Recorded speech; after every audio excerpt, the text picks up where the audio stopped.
you go. Hi, good morning, and welcome back to the Kristin Omdahl Show. I am here live in Southwest Florida in my indoor studio inside the RV with my very prestigious assistant, baby Bjorn. Hi, sugar. You want to say hi to everybody? You want to say hi to everybody? Tell them what an exciting night we had last night. Did we have such an exciting night? We sure did. We sure did. If you're joining me live, please say hello. Let me know if you're crafting today. Let me know if you have questions for me or for baby Bjorn. Hi Thea, hi Karen, hi Judy. I'm going to read the comments over here. I could bring the camera closer too, I suppose. There, that's a little better. I think it's still easier to read them over here. Hi Joe and Grace and Jackie and Val. You know, I couldn't talk about this t-shirt yesterday or Monday or whatever without wanting to wear it immediately. So I'm wearing one of my other favorite, very motivational t-shirts. It's hard to stop a person who never gives up. This is one of my favorite t-shirts ever. And it really does feel like a bit of a hug every time I put it on. Every time I read it in the mirror, it makes me happy. Hi Judy and Toasty Mornings and Judy and Kathy and Sharon. Good morning. Hi Sunshine. Hi Sharon. Who's a baby, huh? Who's a baby Bjorn? Hi Donna. So we had major storms here last night. You may have seen a video that I posted last night of Bjorn feeling like super brave and cuddly during the beginning of the storm. I get asked a lot, I get a lot of requests to record inside the RV during a rainstorm so people can hear what it sounds like. And I did it early in the storm when it was still gentle rain. I should have done it later when it got really stormy. It got really loud. We had a ton of thunder and lightning and close by. Hi Marjorie and Wendy and Nora.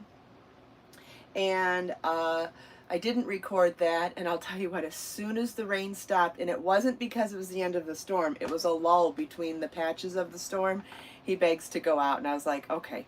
So we go outside last night. He decides it's too wet to sit on the ground, so he sits in one of my chairs outside, which I thought was very smart of him and really cute. And he sits there and watches a lightning storm in the sky in the rain. I recorded him for 50 seconds because I couldn't believe what he was doing, and I'll post it later if you want to see it. Let me know if you want me to post it or if you don't want to see any more. If you don't want to see more Bjorn videos, let me know that too. Some people do, some people don't. I don't know if he needs his own channel or if we can just sprinkle him in here. I haven't really thought that through, but he was sitting, it was so drizzly while we were sitting out there that I had to bring my camera in, and because it was too wet for my camera, but it wasn't too wet for baby Bjorn. So when I got too wet to sit out there with him anymore, and I could tell from the radar that the storms were coming back, I take him in the house. He's mad when he's coming in the house. Gets in here, shakes off the soaking wet coat like a dog, and then I had to dry him with a towel. Did we have to dry you with the towel last night? He's so brave in storms. Hi, Kat and Sharon and Barbara, Naomi. Oh, I'm so glad you guys like to see it. Okay, good. As long as I'm not offending anybody or not staying on subject. Like, my channel is called Kristin Omdahl, my name, because I really do like to share my life with you. I don't know, still trying to figure all that out. Yeah, it was a kitty bath for sure. Oh, was he fluffy after I dried him off? You were a fluff ball last night, weren't you? Such a good boy. Hi, Irene. And then he woke me up every hour on the hour all night to cuddle. So I don't know what that was about, but I am tired this morning. Somebody woke me up for cuddles all night long. All right. So, did everybody get a chance to watch the video yesterday for the half circle shawl video? I hope you did, and if you didn't, please feel welcome to go back over and watch it because it's a formula video, and that's how I'm going to state things that I really do want to drive home the point that you can make these things. When I say it's a formula video, or a formula pattern, I'm trying to imply to you that you can use any weight yarn from 0 lace weight through 6 super bulky weight. It does not matter. You make it, if it's top down increasing, it does not matter what size yarn you use. Only thing that matters if you're going to change the yarn is don't follow the suggested hook size of the original, right? Use an appropriately sized crochet hook. And you may say, well, what the heck does that mean? Appropriately sized crochet hook means a crochet hook that's appropriate for the yarn you're going to use. And if you're like, oh wow, I'm kind of new to crochet, I don't know what is an appropriate sized crochet hook for the yarn that I want to use. Here's the good news. As long as you still have the ball band or you know what the yarn is, it's on the label. The label of any yarn will tell you what the suggested hook range size is, or they'll say knitting needles and it's close enough that it's a range. But keep in mind, it's a suggestion because there is another factor involved. Are you interested in this too? You seem like you're interested. There's another factor involved, your personal tension. So you may be a tight crocheter, you may be a loose crocheter, and guess what? It doesn't matter. That's your unique tension. There is no right or wrong tension when it comes to yarn. It is about how you hold the hook, how relaxed or stressed you are when you're crocheting. I know my tension can change based on my mood. I'm sure yours can too. And guess what? That's okay too. We aren't crochet machines. In fact, there's no such thing. There's knitting machines. And if I was talking about knitting, I'd say the same thing. I'd say we're not knitting machines. There's some beauty in the imperfection of doing handmade craft regardless of what your craft is. I don't care if it's woodworking, I don't care if it's cooking, I don't care if it's knitting or crochet. There's the beauty in the imperfection. Nothing has to be perfect. Nothing has to be exactly as the other person who made it, meaning the designer or the yarn company or whoever. It does not matter. It does not matter. It's about you, and it's about you enjoying your time with your craft. And if your tension is different, then it just means you need to make a minor adjustment. So let's talk about this even. If you want me to keep talking about this, we can. I do have more things that I want to mention to you today. Yes, read the label, but use it as a suggestion. It does not have to be the end-all be-all number. In fact, that's the same with patterns. I could write a pattern and say I used an H8 or 5mm crochet hook, but that does not mean that is the same hook that you will use. Some people may end up using a G hook, or some people may end up using, meaning 5mm down to 4, or you may bump up to 5.5 or 6. And I just want to tell you it is okay. It does not have anything to do with the level of your skill, with the beauty of your work. It is simply about our own personal unique tension. So please remember that. Yes, and it's about having fun. Yes, you always have to make sure you're having fun. If you're not having fun, put it down and come back when you are having fun. I say that all the time too. Hi, Suzanne. Okay, and now let's say you have a yarn and you don't have a yarn label. Well, then what do you do? Here's what I would suggest. If you have a yarn that is similar weight, I would maybe try to compare them. You can do this with a test called wraps per inch, where if you wrap a yarn around any... You want some yarn too? Here, you take that one, I'll take this one. Here, you have this one. There you go. You pull on that one. Oh, or you want to knit. He might want to knit again this morning. Oh, you want to help me with the tension? Here. Oh, there he goes. There goes the big knitting kitty. Anyway, let's get back to the task. So there's a thing called wraps per inch. So let's say you don't have your yarn label anymore and you want to know what weight your yarn is. You can take your yarn and wrap it around any round surface. It could be a crochet hook, a knitting needle. It can be a wooden kitchen spoon. It does not matter. You just wrap it around the circumference loosely.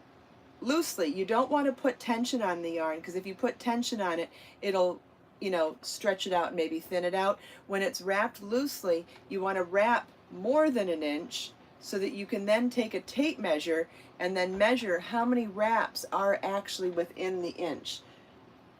So you take a tape measure then and measure for wraps per inch like that. And then you can easily look that up online. There is a range, like how 7 to 10 wraps per inch is this weight, 8 to 10, whatever. It's easy to look up. And now that I mentioned it, I should probably make a chart for it and put it on a page on my website. That would be a good idea. I do have a page on my website called Yarn 101. I believe you can find it through the first major link of Create on there. And there's a page called Yarn 101 where I have tons of graphics on there and tons of information about yarn, where you can see how to convert yarns from American terminology to Australian and UK, because if you're buying yarns from other countries, sometimes it gets really confusing. Like in Europe and in Australia, they use things like 3-ply, 5-ply, 12-ply, things like that, and they really and they don't mean what we think plies mean, because yarns can be any number of plies, but it's a terminology that describes how we describe yarns with the 0, 1, 2, 3, 4, 5, 6 yarn weight. So I have a chart that compares all those, which is super helpful for you when you are trying to buy yarn from other countries or buy yarns that are imported from other countries.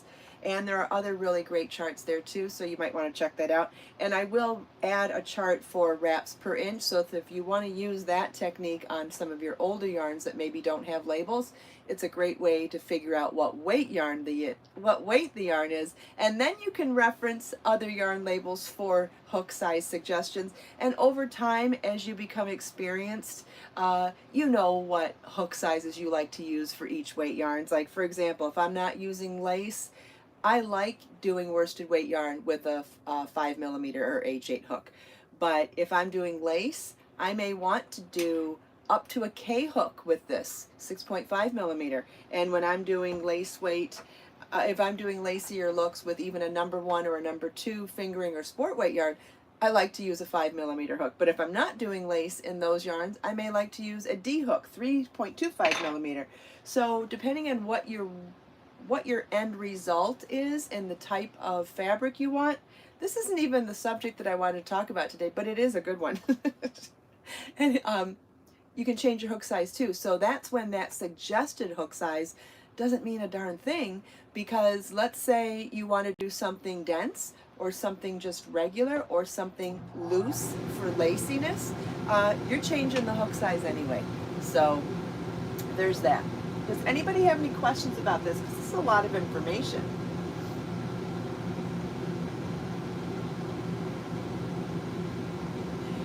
Wraps per inch is the most accurate, Judy, and the reason why is because fibers and the way yarns are plied can affect what you might guess a yarn, and the density of the fiber can sometimes affect what you may or may not think from looking at a yarn what its weight is. So wraps per inch is considered one of the most accurate ways to determine a yarn's weight. That is true. Hi, Edna.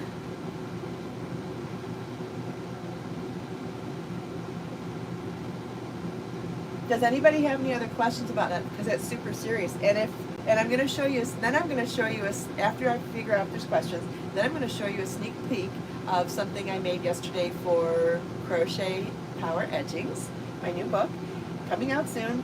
And then I want to talk about something controversial. Controversial in crochet. How exciting is that? So make sure you stick around. If you like my channel, please consider subscribing. If you're new here, welcome. So happy to have you. I go live several days a week when I can. I live here full-time in my RV with my cat Bjorn, and we work here full-time too. Book 22 that I'm writing right now is the first book I've written exclusively in my RV, which is exciting. But anyway, if you like my channel, we'd love to have you more often. Love for you to know when I have new content or when I go live. So all you have to do is just hit that subscribe button down in the corner. It could be here, could be there, I don't know. Let's see, which way is it? This way? No, subscribe's over there, by Bjorn's feet. It's backwards from where I see him, what you see. Hi, Melanie. Okay, there are no questions at the moment. Oh, baby Bjorn, I might need both hands. How are we gonna do that, sugar? I'd have to stop petting you. Okay, well, I'll give you some yarn to play with. So I wanted to show some ways in the Crochet Power Edgings book for how to turn corners without having to get complicated about it. You know that expression KISS, keep it simple, sweetheart? I wanted to keep it simple because not everybody has the skill set for knowing how to adjust a pattern for corners, and sometimes we don't need it. And whether we're working in the round or working flat and rows, you don't need it. It's something that is super complicated at times, doesn't have to be, but it can be. And I thought, well, what could I do to come up with ways to show people how to add fullness around a corner if they don't want to dive into dissecting the pattern to create something within the stitch pattern. So I came up with a couple of ways to do a setup row before the edging row, and to do that setup row in the main body color. So this applies to top-down construction. And so what I did was I created two different versions of increases along this corner in the main body pattern or in a plain row. So the main body pattern happened to be plain double crochet here. Could have been plain any stitch. It could have been a lace or complicated pattern, but my suggestion is you want to do a plain row of single, double, or whatever on your setup row before going to the edging to create that extra fullness along here. So you know how when we're doing a top-down construction, we do two increases at corners. We either do them as 3 repeats in the corner or we do them as 2 increases on each side of the corner. Well, what I did was I showed you in words and then in examples of those two different ways. So in this one, we did enough increases right in the corner to have to turn 1 into 3 for a double increase. And then in this one, I showed you how to add increase on, so instead of a triple increase to turn 1 into 3 here, we did a double increase on either side of a single repeat of the pattern in the middle to do those double increases. And you could do either one of these with any stitch pattern without having to dissect or change the original edging pattern. Aren't they adorable? Look it. And I created plenty of fullness for those corners, and this is something you can apply to any stitch pattern and any pattern that has a corner. So whether it's a square baby afghan, a square afghan, a hexagon throw, a triangle shawl, a half hexagon shawl, doesn't matter. Anything that has a corner, these are two ways that you can add a super simple setup row. So anyway, yesterday I wrote all that, pretty much finished the front matter of the book, including all the graphics that I wanted, including all of the photos that I wanted, and all of the written information. So front section is pretty much done now. It will just need some editing and to reference the pages that I talk about where these things will happen in the book. And I also started working on the glossary, the stitch symbol library, and started working on the index. And one of the things I think would be really awesome to add in the index, and you tell me what you think. Don't forget, we're still going to talk about the controversial subject of crochet in a minute, so please stay. And I know this is taking a little longer than I thought, but I'm almost done. In the index section, would you like me to reference the multiples of the pattern? So like anywhere, like let's say you're looking for an edging to put on something and you really want it to be a multiple of 5 plus 1. Would you like to be able to reference multiples in the back of the book like that? If that's something you're interested in, let me know. I think it might be a really great additional way to reference the book, or a different way to categorize the book by putting that. It's already written in each page, but let's say you wanted to be able to find everything that's a multiple that you're looking for. What do you think about me adding that to the index? Oh, I see a lot of yeses. Oh, baby Bjorn, I think they want it. What do you think? You think you want to sit here and help me while I write it? Yes, you do. Yes, you do. You're such a good helper. Oh, man. How do I get any work done with this, huh? Oh, sweetie pie. Where's my baby? Okay, sorry, I can't help. I can't help but talk to him like a baby when he's being so cute.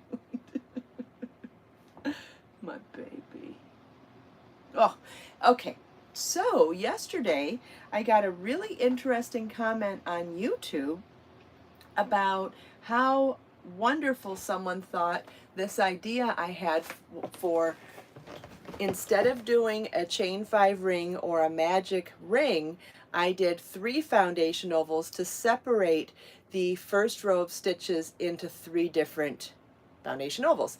First of all, I did it because I really liked the design aesthetic. I thought that they kind of looked like, I don't know, 3 little scallops, 3 little petals. I just liked the look of it at the top, and I also like how it spread out the stitches so that they were a little more relaxed. And I personally don't like magic ring. I prefer a chain 5 ring because I feel like it's more secure, and I feel like when I weave in my ends it's even more secure. And it's funny, but I always, you notice, always in the front of my videos I say make whatever kind of knot you want. Make a magic loop, make a magic knot, whatever you want to call it, or a chain 5 ring, it doesn't matter. The other way you can do it is, let's say you want to put 12 stitches into your starting ring and it's going to be double crochet. You can do a chain 4 and work, skip 3 chains and work 11 double crochets in that 4th chain, which I feel is also less secure than a chain 5 ring or foundation ovals. I feel like it's kind of insecure like the magic ring. I've always thought so, and I don't use them very much, but I read a comment yesterday that said somebody made a half circle shawl and used a magic ring, and over a short period of time of wearing and washing, the magic ring broke. And I thought that was interesting because I've always wondered how secure it is. I don't care for it. I just don't personally care for it, but I always tell people, do what you like. There's no wrong way to be creative as long as you're getting the results you want. Now, is that the results you want aesthetically when you first make something? Or is that the results you want over time after wearing a bunch, washing a bunch? And so if you're a magic ring fan, I in no way am meaning to disrespect you, although I will offend people that I've even said this today. But that's okay, because here's what I'm going to do. What do you think about making this half circle in all 4 styles? So I'll do one with magic loop, I'll do one with working into 1 chain, I'll do one with a chain 5 ring, and I already have this one done with the 3 foundation ovals. And how about I make all 4, throw them in the washing machine, in a laundry bag, mess them around a little bit, and let's check them out over a few weeks and see what, let's check on them every week and let's rough them up every week. But if you're going to use it over time and you're going to make something that you're going to wear for years, we put a lot of hard work into our handmade items. I want to know what it's going to do after 10 washings. I want to know what it's going to do after wearing for years and years. I want to know how that changes things. So I thought I'll make those other samples. We're out of time today. We've talked about so many things, but if you're interested, I will make this with those other styles, and then the next time when I have them done, I'll show you what they look. They're going to look a little different too, but I think this is going to be a really great deep dive into what lasts longer. And I don't care. I'm not doing this with the intention of proving that this is better or worse or anything. Let's find out. Let's get to the bottom of it, right? Because what if they all last as well? What if they all do great? And what if they all do crappy? Maybe it's time to come up with something else. I don't care which one ends up holding up well. I have no personal agenda here, but I do think how you weave your ends in is definitely important. Whether or not you knot while you weave your ends in might be important here too. If you're doing magic loop and not knotting it at any point in there, it's possible that has more chance of coming out. So I feel like we need to do a bunch of samples, and as long as I do them small like this, it won't take up too much time, and we can do an experiment, kind of like a science experiment, but a crochet experiment. And if that sounds interesting to you, let me know. What do you think, Bjorn? Does that sound interesting to you too? Yes, of course they all serve a purpose, Melanie, but the person that mentioned it said she did a half circle shawl that it didn't hold up on, so I thought that it might be a good idea to see if there's any merit to it. And Melanie, not only do they all serve a purpose, but if there's any one that you enjoy better than the others and you get the results that you want, in no way am I suggesting that you change doing what you're doing, because there's no wrong way to be creative if you're getting the results that you want. So this in no way is saying one way is better or worse than the other.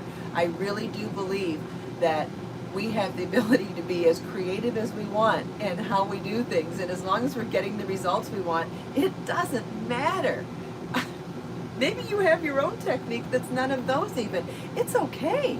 It's totally okay. I've never been a teacher to say, oh, you have to hold your yarn like I do. Absolutely not. No way. No way. Never, never.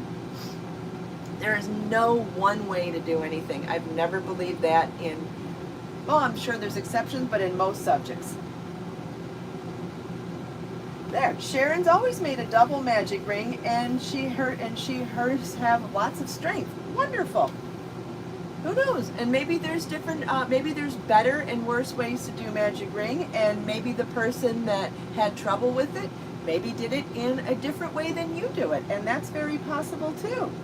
Oh, there are crochet police out there, Dawn. You know it. You know it. I'm sure you've been in Facebook groups or in other types of groups where you've heard lots of very serious crochet police talk. Whether it's yarn snobbery or whatever, there's lots of it. You're not going to find it here. Never.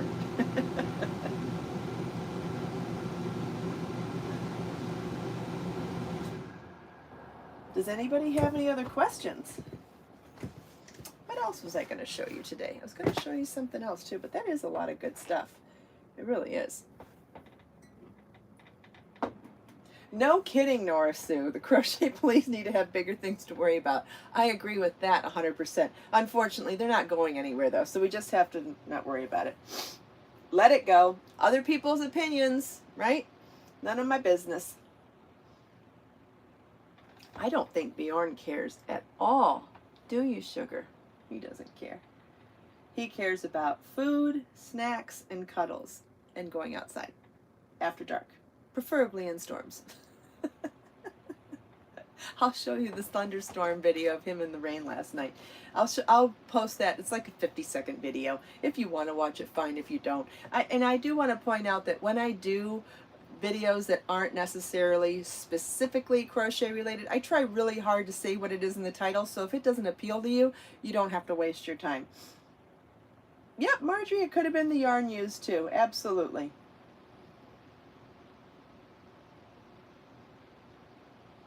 There's so many factors that are involved. Could be the yarn, could be how you did the ring.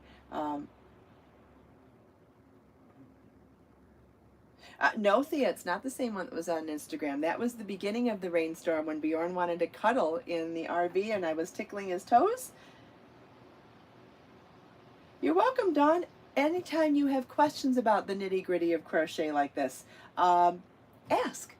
I've been in the industry for 18 years, professionally working in the industry 18 years. I probably have an opinion on lots of different subjects. Please always feel welcome to ask. I am more than happy to take a deep dive into anything.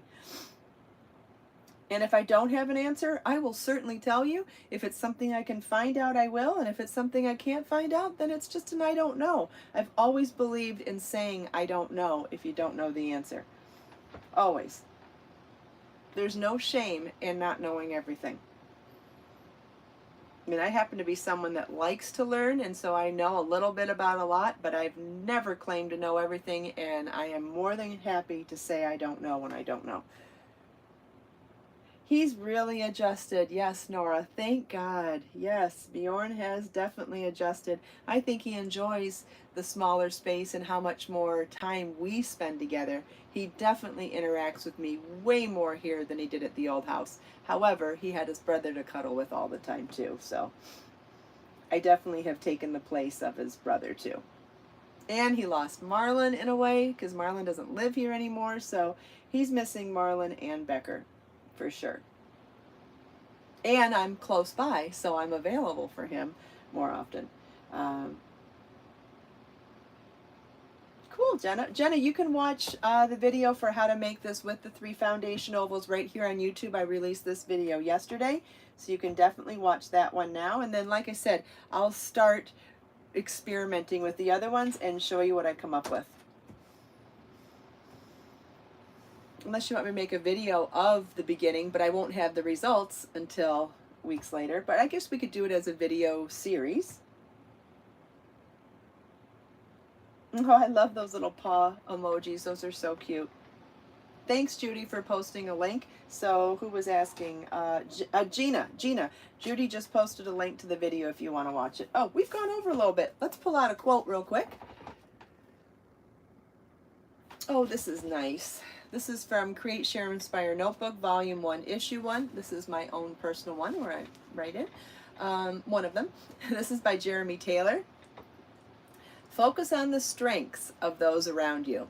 Oh, this is such a good quote in regards to whoever you spend time with, whether it's your cat, your dog, your family, your co-workers, whoever.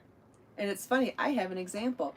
So I go outside with Bjorn after 9 p.m. every night, and most nights I'm exhausted and don't want to go, to be honest with you. It's been a struggle to work 12 to 15 hours a day, and then at 9 p.m. him want me to go sit outside with him in the dark and struggle for so many weeks with figuring out bug sprays that work for me and whatever. And this week, something shifted in my thoughts, and I was like, Bjorn needs fresh air. We live in 200 square feet. We both need fresh air, and if anything, I am such a workaholic, I probably wouldn't go outside every day if he wasn't forcing me to. And so I thought to myself, maybe this is some sort of divine intervention where Bjorn is reminding me what's good for both of us. And I'll tell you, as soon as I shifted my way of thinking about Bjorn wanting to go out late at night, I feel like my bug spray figured itself out, my bug bites got better, I started bringing my guitar outside, and I started bringing my book outside, and it got better. It got better because I started focusing on what was the actual wording? Let's see. I want to say it properly. I started it says focus on the strengths of those around you. Well, I was always, focusing on the negatives of the situation where instead of focusing on the positives. And I feel like it's shifted the way I look at it completely. And that's when I redecorated my outdoor space. So now all my plants are around me when I sit outside at night. And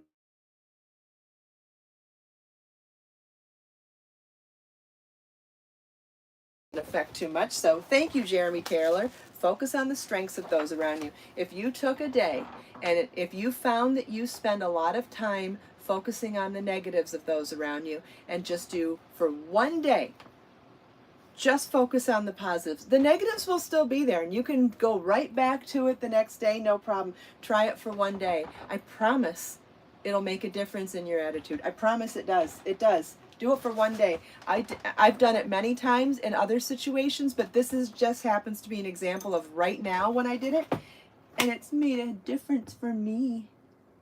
And it's made a difference for you, hasn't it? Yes, my baby. That's my baby. You want to say bye-bye to everybody? Yeah, you want to say bye-bye? We'll see him next time. Thank you all so much for taking time out of your busy day to spend a few minutes here with me. I hope you enjoyed my show and tells. I hope you enjoyed seeing my sneak peeks and talking about different controversial subjects in crochet. I hope you enjoyed chatting with me and everyone else and seeing baby Bjorn. Let us make time to create, share, and inspire today and every day. Have a wonderful day, everybody, and I'll see you next time. Bye-bye.